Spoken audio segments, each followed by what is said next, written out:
Mr. Ben, where you went? Where'd Mr. Bend go? We're down co-host. Signing out. I guess so. We're down a co-host today. No, Mr. Ben. Hello, and welcome to Let's Talk Spoop. I'm your host, Don. With me today is my beautiful co-host, Adele. Hi. Our third co-host ran away. We did have a Mr. Bend with us, but he's camera shy, I guess. No, he's just tired. He's tired. Yeah. Tired Bend. Uh, Today we're going to talk about Shining Vale, which was a horror comedy that we watched on HBO, I think. Yeah. Yeah, we watched on HBO. Today we are drinking Johnny Walker Red with zero sugar Sam's Club soda.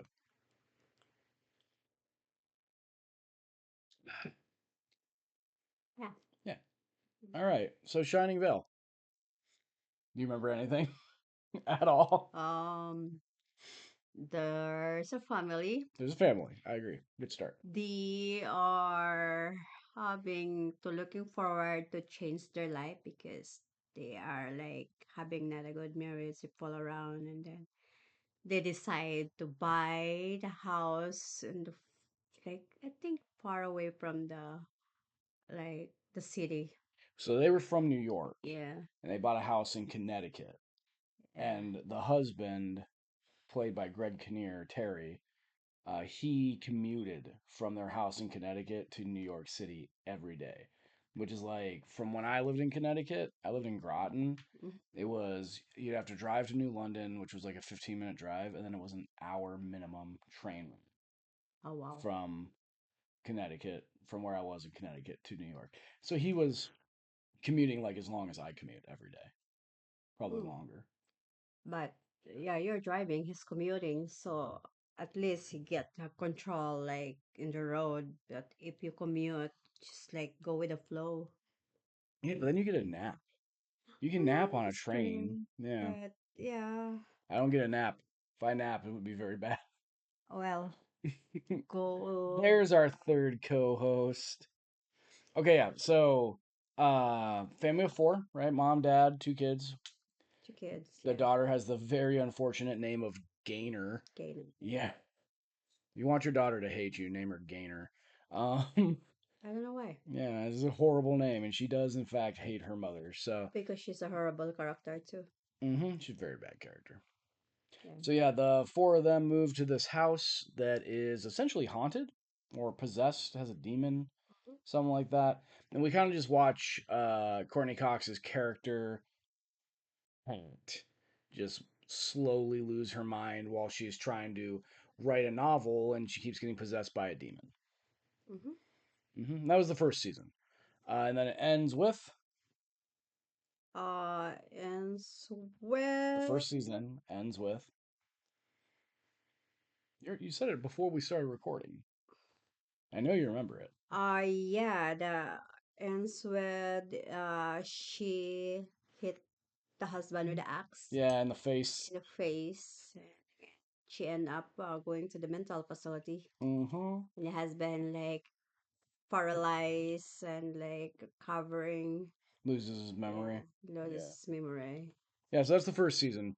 And there's a lot of like, is she possessed or is she just crazy kind of going on in the first season. And then the second season, she comes back. She moves back into the house with the family, and the dad moves back in because his memory's back. Or not completely back, but he's functional. Hmm. Yeah, and then the neighbor looks just like the lady that was possessing her. Yeah, still a lady has something Mm-hmm. weird things she did like the tea Mm-hmm. can make Pat having period again instead of like menopause already, and she got pregnant, Yeah. right? Yeah. It's pretty much the second season. There's like a side plot about her husband running for mayor. And that's really about it. And she uncovers that there's like a secret devil worshipping society in the town, but like Yeah. The second season ends with a very much like a cliffhanger. Like we're looking forward to season three, and then there is no season three. Yeah. Um, Things that I really enjoyed about this movie as a horror movie fan is that there are tons of references and homages to previously existing horror movies, like classics. Um, Courtney Cox gives Greg Kinnear almost line for line the speech that Jack Torrance gives Wendy in The Shining when she's asking him about his book, right? And then after she just goes off on him, he's like, "Okay, well, I'm gonna go to Jamba Juice. Do you want anything?" She's like, "Oh yeah, please give me this." Like complete personality change. There are references to Rosemary's Baby, Mm-hmm. references to The Exorcist. Just overall, there are like tons of good references to classic horror movies that tells you that the makers of this show really understood and enjoyed horror. Which is why I liked it a lot. What did you think? Yeah, Yeah, that was good. it was good. Mm-hmm. All right, good. You got anything else? What was your favorite part? Favorite part?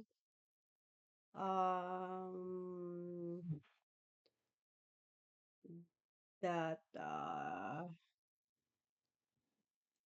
I cannot remember what part is it. Like when you got a party and the guy get possessed and peed, and then that's so weird. Like I peed at a party. Just peed all over the floor and had a heart attack. Yeah, It's a good choice. yeah. All right, well, you got Like I didn't expect it to happen. very Like out of nowhere. yeah. Yep. That was also a reference to the opening of The Exorcist. That's where Mhm. that scene came from. But Okay. yeah, that was a good scene. Yeah, You got anything else to tell the internet about Shining Vale? that was good. And they don't show the baby as well. They also didn't show the baby, but at least this time it wasn't named like Shining Vale Baby, Yeah. so it's okay. Yeah. If you don't have anything else, No. okay, thanks. Bye. Bye.